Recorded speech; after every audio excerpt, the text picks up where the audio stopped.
Assalamu alaikum, peace be upon you. Today's lecture is about multi-user systems. This is typically part of the digital communication and wireless communication courses. So let's take it on. Objectives, and learning outcomes. At the end of this module, this part of multi-user systems, you must be able to describe uplink and downlink, multiple access and random access. You should be able to mathematically describe TDMA, FDMA, CDMA and list their properties. Design and analyze a multiple access scheme for a given scenario and compute the signal to interference ratio and signal to interference noise ratio.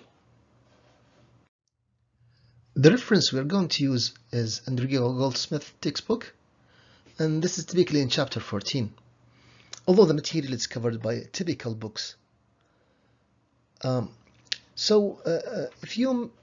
going to focus on the following part: multi-user systems, multi-user channels, uplink, downlink, multiple access, TDMA, CDMA, FDMA, space division, multiple access, code division, multiple access, and we'll look at maybe hybrid techniques. And that's it, will be the part that we want to cover.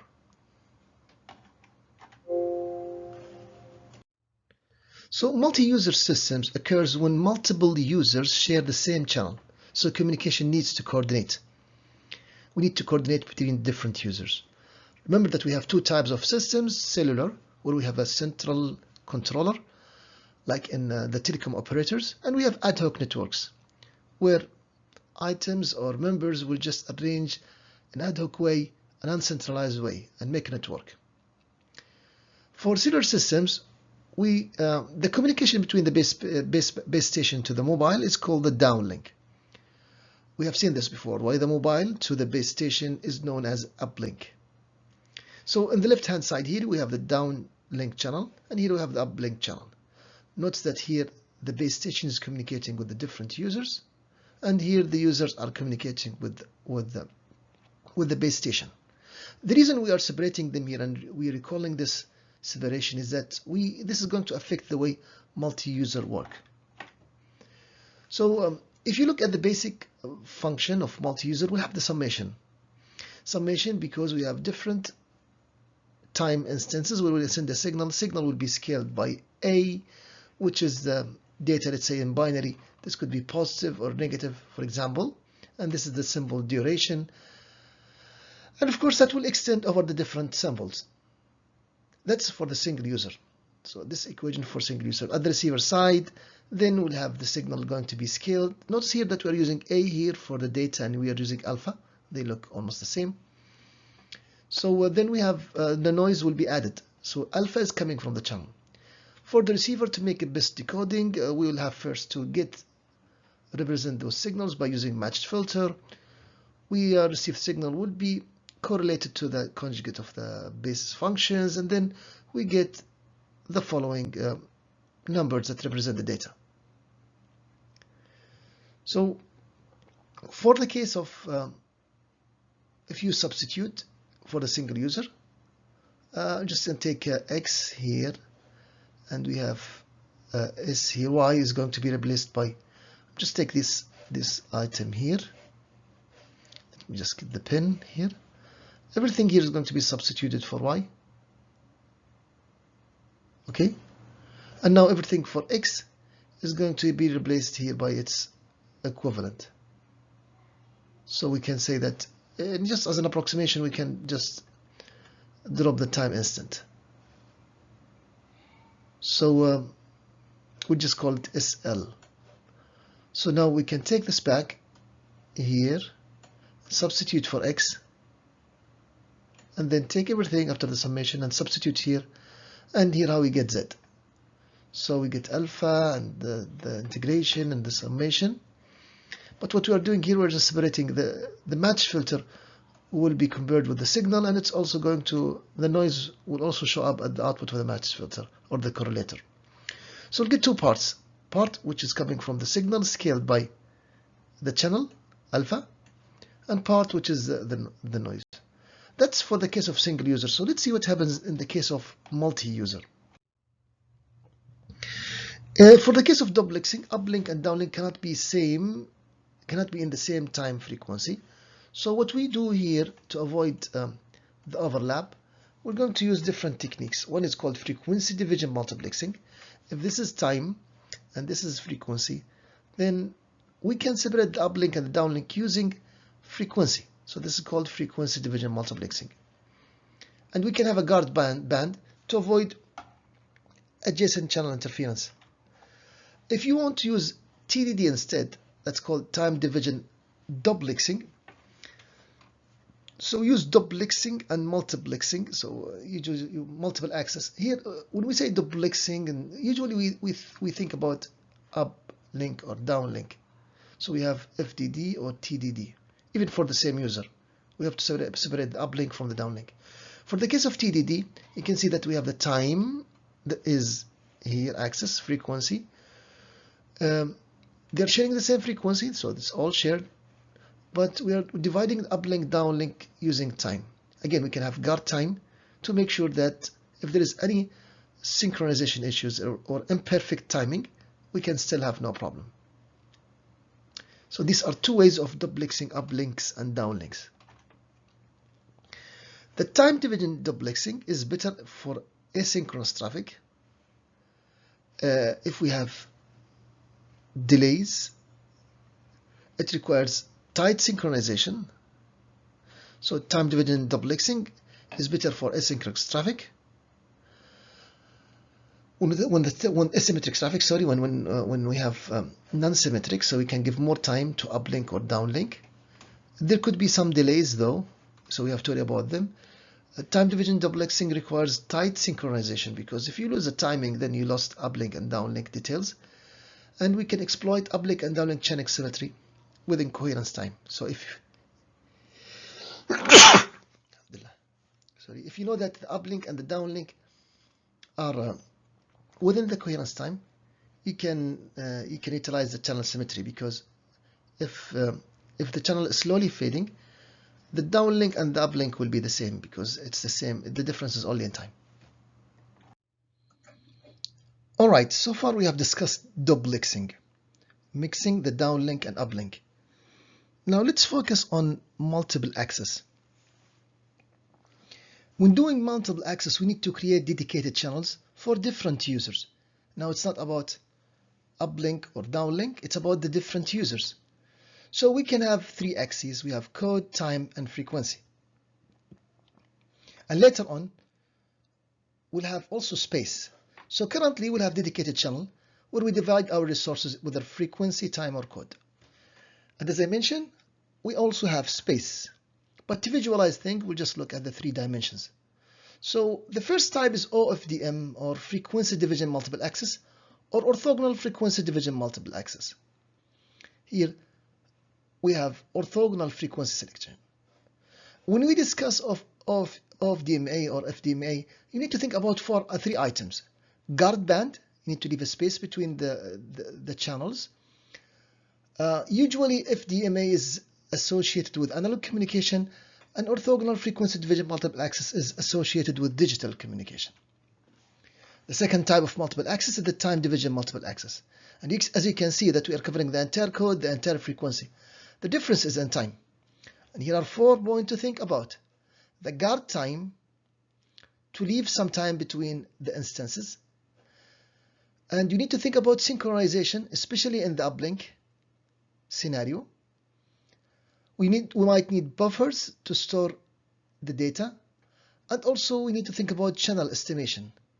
So channel estimation, how frequent we need to estimate the channel, and that depends, of course, on the coherence time.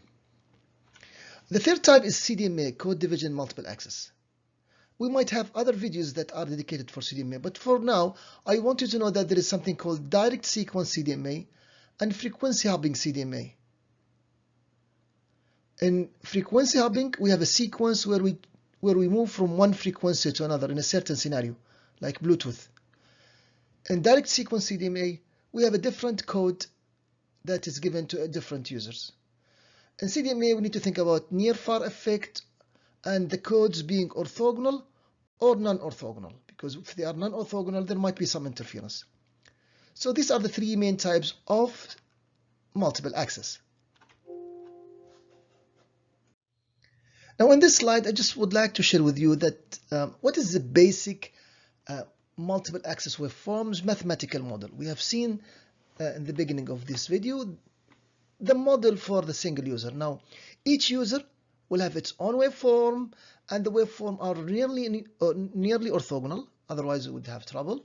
And the reason for that, if you look at the mathematical signal representation, now we used to have one index, now we have two indices. We have K and L. So for the user K, okay, we need to have the data being modulated there, and we have a waveform to represent that different user. Okay, and now we have also the factor L because we have different users. At the receiver side, we need to look for that specific waveform for that specific user. So we have different symbols. We have K stand for the different users, and we have also different waveforms that we are looking for. So when we match, then we have two indices also. We'll call these K prime and L prime. So we do correlation with the conjugate to check the output. And we would love to have K, we would like this correlation to be 0 if K does not equal to K1. And the reason for that is we would like to reduce the interference between users, because these are different users when K are not the same. We also would like L to be different than L prime. We get 0 correlation because L and L prime are different symbols. We want to be able to distinguish between different symbols, different users, different symbols. Before, remember, we didn't have this K index because we had only single user. And the difference between them, as we mentioned, could be in time or frequency. We could have different users using TDMA or FDMA. So the basic mathematical model will remain the same. For the case of CDMA, there are two types. We have direct sequence CDMA, DS-CDMA, and we have frequency hopping CDMA. Remember that the same objective remains. We can use the same frequency and time, but we have different codes, different frequency. And we'd like to make sure again that when we compare different user, different pulses, we only get similarity if we have the same symbol, same user. Otherwise, if we compare different users or different symbol, we should get effectively 0. So in direct sequence spread spectrum and DS-CDMA, we'll assign different codes, or in general for CDMA, we assign different code for different users. The basic idea of direct sequence DS-CDMA is to spread out the symbols. So if this is the time duration for one symbol, we're going to send chips. So this is 1 bit, one symbol rather. So we're going to have changes, variations, which we call a code. And let's say the first user will have just one code, which is going to multiply the same data by itself. So it remains the symbol. So for 1, we can send positive. For 0, we can send negative. For the second user, we have a different code, third code. Now those code better be orthogonal so that we can distinguish them at the receiver. Maybe they're not, just to show an example. So your job is to show that code of user 1 and 2 are orthogonal. Show that two codes of user 2 and 3 are not orthogonal. These are not orthogonal. They are clearly linear dependent. One is the negative from the other. And I'd like you to know how the data rate relates to the code length. So can we have more variations, more code like 1010? Can we have 10 bits, 10 chips, 20 variations? What is going to be affected? Is it the bandwidth, something else? So can we have, what determines the length of the code, basically? So when we do this, of course, instead of having a big pulse, we'll have small pulses. We expect the bandwidth to spread out, and this is called spreading spectrum, spread spectrum techniques, which include CDMA. Alternative to the CDMA, the direct sequence CDMA shown here on the left, we have the frequency hopping CDMA, which is generally not, which is not orthogonal in the uplink. And of course, we have different delays. What we do here, we're going to give a code, but this code is to decide on the frequency that we're going to choose. So if this is the bandwidth, we're going to have within the bandwidth. Let's say here, for example, this is the Bluetooth example. We have a given bandwidth from 2.41 up to 2.4, to be exact, 835 gigahertz. And we divide these into 97 channels. So this bandwidth is divided into 79 sub-channels, or channels if you like. When two systems would like to pair or would like to communicate, they're going to pair, which means they're going to decide, they will be given a certain code. One is master, one is slave, for example.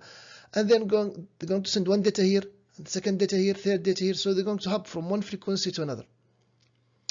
This sequence, of course, is known by the receiver, and the receiver should look for the same bandwidth. So we'll be communicating here. Both the transmitter and receiver will jump here. So this code must be shared in the pairing process. Now, the amount of hopping is huge to a degree that if there is another system using Bluetooth, they don't need to be centralized. They just have a different hop, and the probability that they're going to overlap will be limited. Of course, lots of Bluetooth devices will mean that we'll have interference, or big interference. Again, the figure here shows you the frequency hopping scenario. This is time where different users, like in GSM, this is a GSM example, a mobile example, where the first user will send in the second block, and it changes from, so it changes the block from one to another. So this is the first hop, second, third, it goes this frequency, that frequency, and so on. Okay, so we have two types once more. We have direct sequence split spectrum, or direct sequence CDMA, and we have frequency hopping CDMA. You can do it in two ways. This is just a nutshell. We'll have maybe other videos that explain this in much more details. One of the new topics, which I think worth mentioning here, is what we call NOMA. And NOMA is being proposed for 5G and 6G application. This is why I'd like to leave you with little information, and maybe we can have other sessions about NOMA. NOMA stands for non-orthogonal multiple access. It's one of the most promising radio access techniques in next generation wireless communication. So intentionally, if you can see here that we have this access is time, code, or frequency. That's the normal case orthogonal multiple access. You want to distinguish them then either in time or frequency. But in non-orthogonal multiple access, we intentionally have some overlap. We just control the amount of power between the different users. And then at the receiver side, we have to do something called multi-user detection or successive interference cancellation. So at this frequency, I know that there are two users, but I know that they are different in power. So one will be strong, one will be weak. For example, I can decode the strong one, and that interference will be cancelled out because the strong one is expected to be decoded correctly. So the title is NOMA, non-orthogonal multiple access. Why is NOMA preferred in 5G? Leave it for you. Compared to orthogonal multiple access, some of the key advantages of NOMA are summarized here. High spectral efficiency, since it can serve multiple users because they don't have to be orthogonal. By employing the same resource block, whether frequency, time, or code, NOMA is highly spectrum efficient and hence improve the system throughput. Of course, the user data in the power domain is superimposed. So we have different users together at the transmitter base station, which is of course subject to successive interference. As I mentioned, we have to successively remove the interfering users. Of course, there are issues with multi-user detection, but again, they are beyond the scope of this short exposure to multiple access techniques. NOMA provides a higher sum rate, as we mentioned, compared with FDMA, which is one of the important multiple access techniques in digital wireless communication. FDMA is robust against fading. So the techniques such as mobile WiMAX, LTE, and so on, 5G, they are still using FDMA techniques for resource sharing. But the future trend is towards NOMA. The reason for staying with FDM is it's very robust against fading.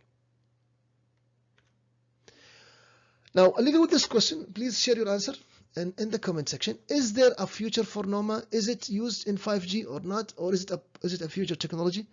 Please share your answer to this part in the comment section.